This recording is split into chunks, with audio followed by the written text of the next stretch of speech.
Hi YouTube, my name is Liz. You are watching Spiritually Connected. Today's subject is going to be over comparison and happiness. So obviously with the social media being so prevalent in our society, it is really hard to get away from comparing your life to others because we are consistently watching how wonderful and beautifully other people are being blessed in this world, and we kind of overlook some of our own blessings in the same breath, and that's a bad habit to come upon. So today we're going to talk about that today. So my own comparison looks like when I'm on social media, I'm wondering, how are these people able to get all of these follows? How are all of these people able to be so successful and make all this money? And how are they able to do it so quickly and be so knowledgeable about it? So that's where my life of comparison is.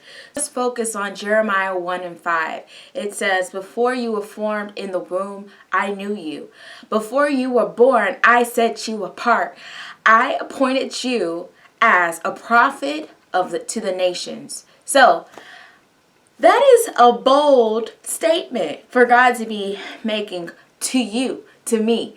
And so for us to be comparing ourselves to other people, we need to learn to just stay in our lane. God appointed everybody specifically for a reason. We can't look at other people's success and just believe that God is punishing us, or we're not knowledgeable enough. And that's how also the spirit of doubt, it creeps into our spirit, right? And so we start to believe, God, why did you choose me? I'm not, I'm not a leader. God, why did you choose me? I am not capable of fulfilling these dreams, fulfilling all of this that you have, all these things that you want me to do in life. Like, why did you choose me? I am the weakest link. Goodbye.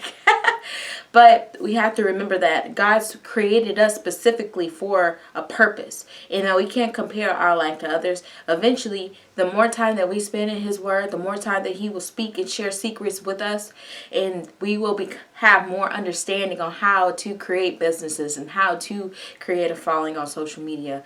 But it's all combined into having a relationship with God. So here's another verse. It says in Proverbs 3:5, "Trust in the Lord with all your heart and do not lean on your own understanding." So that's one thing. Like, sometimes we forget that God is God and that He is bigger than us. And He created us for a special purpose, right? So us leaning on our understanding, is us saying, why don't I have this? And why aren't I being where I feel like I should be? I work so hard. So why aren't I at a different level? Why haven't I been at the same level? Or why haven't I leveled up? Whatever, I'm rambling. But don't lean on your understanding. You need to trust in God. Have a spirit of discernment, and God will reveal things to you, and you will be able to level up. But if you're not spending quality time with Jesus, then you won't get those secrets that some people have gotten. And so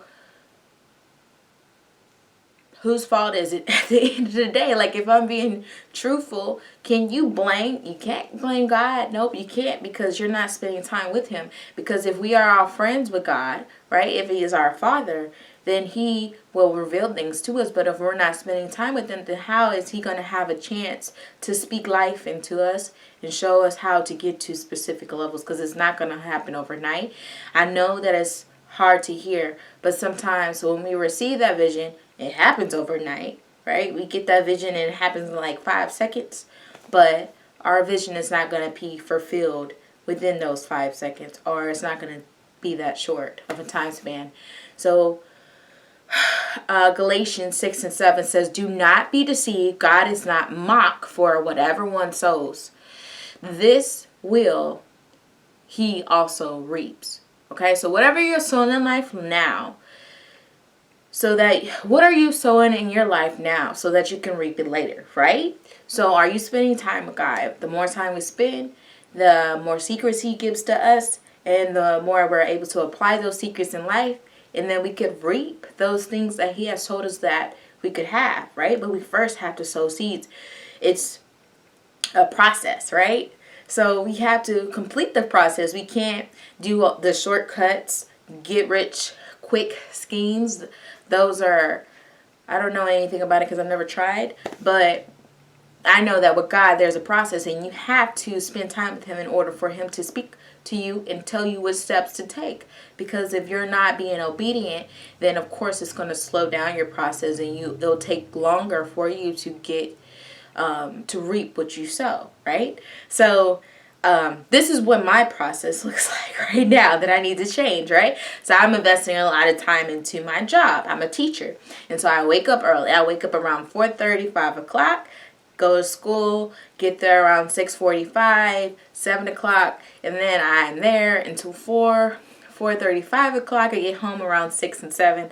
By the time I get home, I don't want to think about my business. I don't want to write down anything about my business. I just want to watch Netflix. And sometimes Netflix can be a thorn in my side because it's preventing me from doing what I need to do, right? I'd rather relax than invest more time. So we need to think about,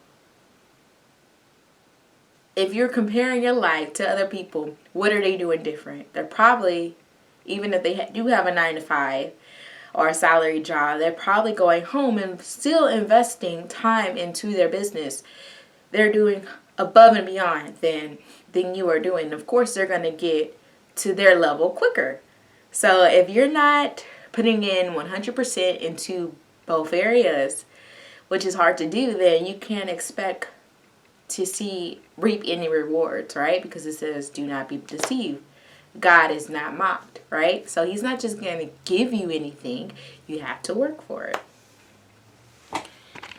We should all be prioritizing our time and finding time for our businesses, finding time for whatever God has placed in our heart to become doctors, lawyers, entrepreneurs, or whatever it might be that God placed in your heart to be.